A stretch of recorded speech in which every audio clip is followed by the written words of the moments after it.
Colorado's Attorney General Phil Weiser today issuing a scathing report on the Aurora Police Department's practices. Well, the state's investigation began after the death of Elijah McClain when APD officers forcibly stopped him, put him in a carotid hold, and then paramedics injected him with ketamine. And today, the AG announced the investigation found APD officers engaged in racially biased policing and repeatedly used excessive force. Darius Johnson is joining us now. And Darius, you were at the news conference today where the AG called their conduct unlawful and unconstitutional.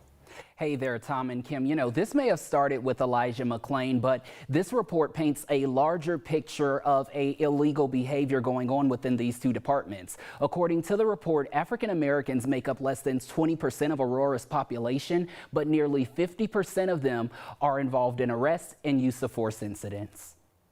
Attorney General Phil Weiser announced the results of a sweeping 14-month investigation into the patterns and practices of Aurora police and fire departments since 2018. This investigation concluded that the Aurora Police Department and Aurora Fire and Rescue have a pattern and practice of violating rights secured by state and federal law. The report says Aurora Police shows a pattern and practice of racially biased policing, using excessive force, and failing to record required information by law when interacting with the community. That data revealed statistically significant racial disparities, especially with regard to black people, in nearly every significant facet of police contact with the community. Additionally, Aurora Fire has a pattern and practice of using ketamine illegally. Investigators found the ketamine review process was flawed since it didn't ensure medics followed it properly and failed to identify problems when used illegally. Training in Aurora is ad hoc.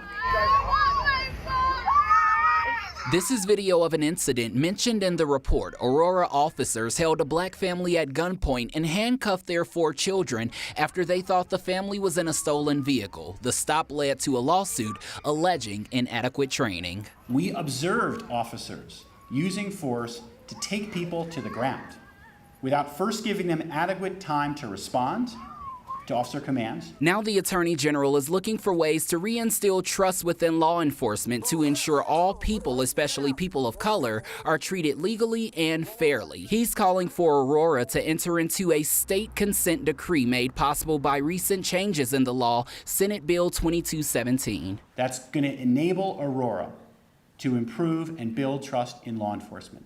That is what the community needs and deserves. Now, the two departments have 60 days to come to an agreement with the Attorney General's office regarding that consent decree. We will have more on that at 4:30 and exactly what it means. However, Aurora Police Chief Vanessa Wilson just released a statement within the last hour saying, in part, they will work with the Attorney General's office to determine how to implement necessary and sustainable changes. Tom and Kim? Okay, just the beginning, really. I look back at some of those images. We've talked a lot about Elijah McClain, but when we think of that family and what happened last summer, it really was upsetting to see that again.